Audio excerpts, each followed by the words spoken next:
The cafe was always busy on Friday nights. Plates clinked, coffee steamed, laughter echoed through the air. But tonight, at table 7, the silence hung heavy between a father and his teenage daughter. James adjusted himself in his wheelchair and placed a strawberry milkshake in front of his daughter. "Your favorite," he said softly. Claire didn't look up. "That was my favorite. When I was 4, he forced a small smile. "I know this isn't the most exciting Friday night, but I was looking forward to spending time with you." Her eyes flashed with anger. "Well, I wasn't. I'm only here because I have to be. So why don't you just go back to work and leave me alone?" James swallowed hard. He had faced gunfire, explosions, and war. But nothing hurt more than hearing those words from his little girl.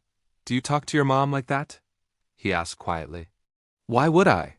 She didn't do anything wrong," Claire snapped. "Nothing's been the same since you came back.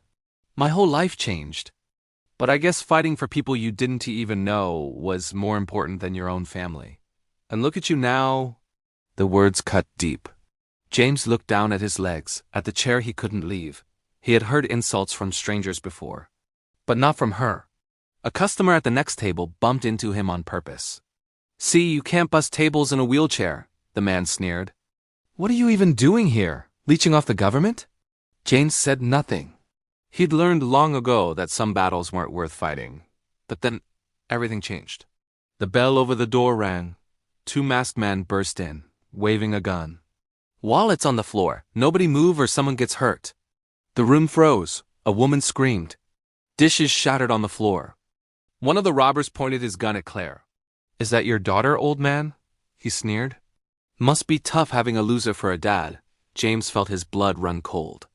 "Don't you point that gun at my daughter," he said in a steady voice. "You can't stop me," the man laughed. James took a deep breath. His hands were steady now, the same way they had been overseas when lives depended on him.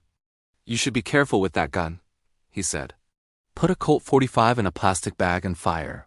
And it'll catch fire before you can pull the trigger again." The robber hesitated. "What?" "1 shot," James said softly, "and you're the first one to burn." The second man shifted nervously. "Claire," James whispered, "get down." At that moment, a customer hit the back door alarm. Sirens wailed outside. The men panicked. The gun wavered. James saw his moment. With one swift movement, he used his chair to ram the table into the gunman, knocking him off balance. The other man ran.